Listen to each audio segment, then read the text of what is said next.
Assalamualaikum warahmatullahi wabarakatuh. Perkenalkan, nama saya R. Alarido Rifki Swadharahap. Di sini saya ingin mempresentasikan hasil kelompok saya yang berjudul tentang hukum benda.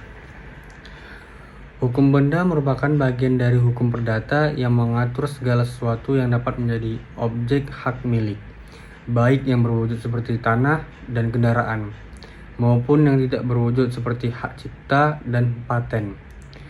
Dalam konteks KUH Perdata, fokus utama adalah pada benda berwujud yang dapat dimiliki dan dijadikan objek dalam hubungan hukum.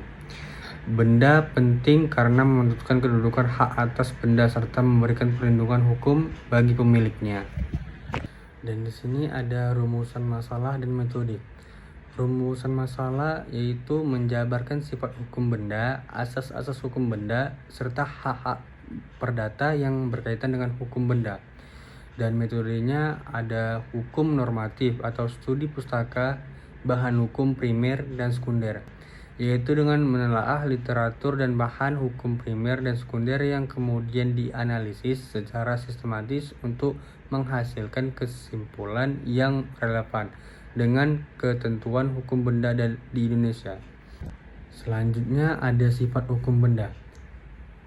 Sistem hukum benda dalam KUH Perdata bersifat tertutup, artinya hak-hak kebendaan hanya dapat ditentukan oleh undang-undang dan tidak bisa dibuat secara bebas oleh masyarakat sebagaimana pada sistem hukum perikatan yang bersifat terbuka. Hal ini dikarenakan menjadikan hukum benda lebih ketat dalam pengaturannya, karena hanya hak-hak kebendaan tertentu yang diakui dan dilindungi oleh hukum. Berikutnya ada jenis benda. Jenis benda dalam hukum perdata, benda dibedakan menjadi benda bergerak dan tak bergerak.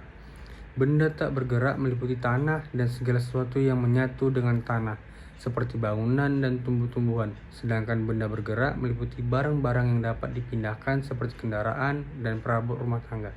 Klasifikasi ini penting karena menentukan perlakuan hukum terhadap hak atas benda tersebut.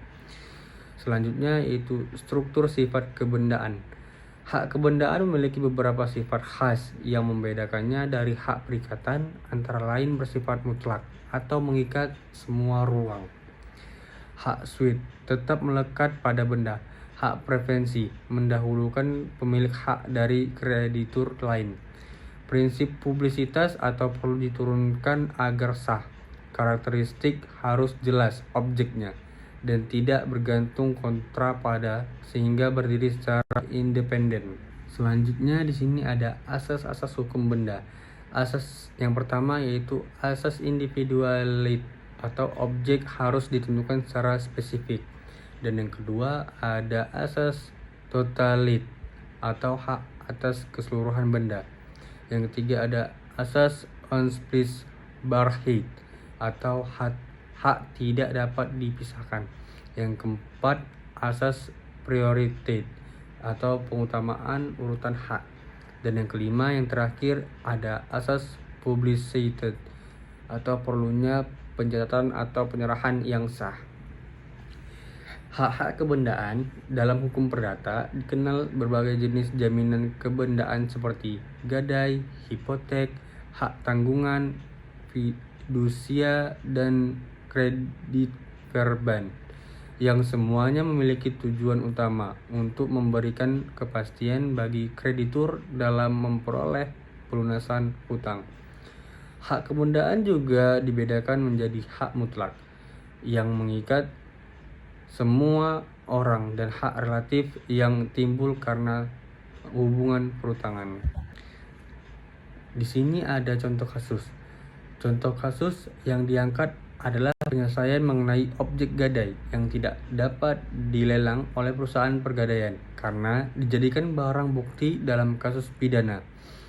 Berdasarkan putusan Pengadilan Negeri Jakarta Timur nomor 332-P/2023-PN Jakarta Timur. Padahal secara hukum perdata, perusahaan tersebut berhak mengeksekusi jaminan tersebut untuk pelunasan utang nasabah. Analisis kasus.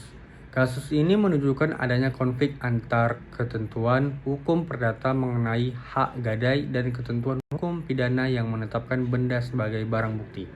Akibatnya, perusahaan kehilangan hak untuk melakukan lelang dan mengalami kerugian ekonomi.